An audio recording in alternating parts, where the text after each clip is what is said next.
So in this question, they had asked to pass the journal entry to prepare capital accounts of the partner and revised balance sheet.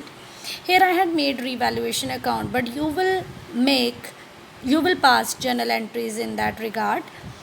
So as per the condition of the question, they said partner decided to record the revised value of the books, यानी कि जो भी assets और liabilities की value में change आया है उसके अकॉर्डिंगली बैलेंस शीट जो है वो बनेगी। तो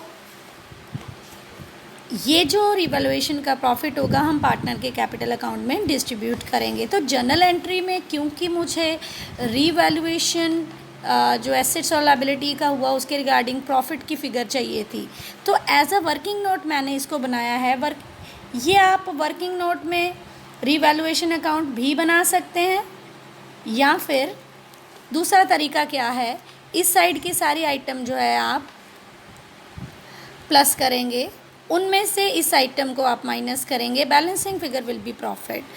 तो आप इसको वर्ड फॉर्म में भी बना सकते हो, वर्ड्स में लिख के, या फिर working note as a revaluation account भी बना सकते हैं, जबकि क्वेश्चन में रिवैल्यूएशन अकाउंट बनाने का नहीं बोला गया। तो हियर मैंने यहाँ रिवैल्यूएशन अकाउंट बनाया है।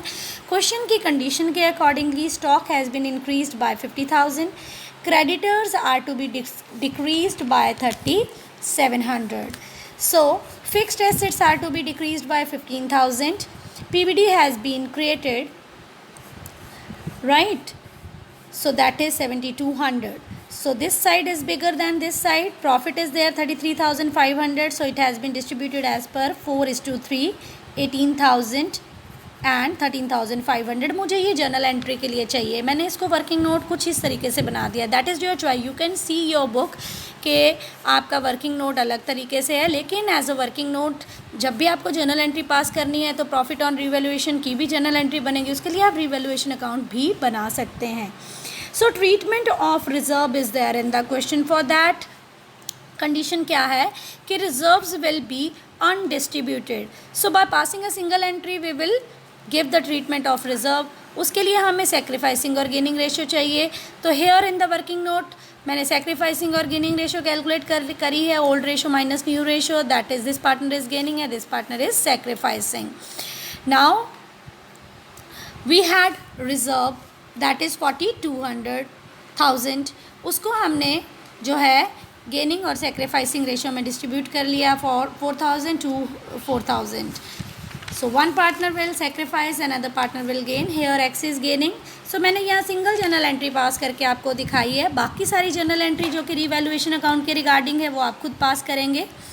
तो इसकी एडजस्टमेंट एंट्री, क्योंकि इसको डिस्ट्रीब्यूट नहीं करना है, यानी जब आप नई बैलेंस शीट बनाएंगे तो रिजर्व आपकी लायबिलिटी साइड पे शो होगा, राइट? तो उसकी आपकी जर्नल एंट्री मैंने यहाँ पास कर दी। बाकी I hope you can pass rest of the journal entry. फिर भी मैं डिस्कशन में आपको जर्नल एंट्री बता रही हूँ। Here for this item journal entry will be stock account debit to revaluation 50,000, sundry creditor account debit to revaluation 3,700, revaluation to fixed asset compound entry भी डाल सकते हैं, revaluation to fixed asset 15,000, to PBD 7,200। इन दोनों की और इन दोनों की कंपाउंड एंट्री डालते हुए आप जर्नल एंट्री शो कर सकते हो, और सेपरेटली भी हर इंडिविजुअल एंट्री की जर्नल एंट्री डाल सकते हो। लास्ट एंट्री आपकी ये बनेगी, revaluation account debit to X capital account to Y's capital account, that is profit distribution. And one more journal entry regarding reserves, that will be X capital account debit to Y's capital account 4,000, जो कि मैंने सिर्फ एक ही entry डाली है। आपको question की condition के अकॉर्डिंगली सारी जर्नल एंट्री लिखनी है। फिर आप कैपिटल अकाउंट बनाएंगे और कैरिड ऑन फिगर को न्यू बैलेंस शीट में लेके जाएंगे। न्यू बैलेंस शीट की कंडीशन है कि assets and liabilities are to be shown at their revised value. याद रखना यहाँ पे रिजर्व हमने डिस्ट्रीब्यूट नहीं करे हैं, तो पुरानी बैलेंस शीट में जो रिजर्व की वैल्यू गिवन है 42,000 वो हमारी नई बैलेंस शीट में भी आएगी। इसको मैंने एज अ होमवर्क आपको दे दिया है।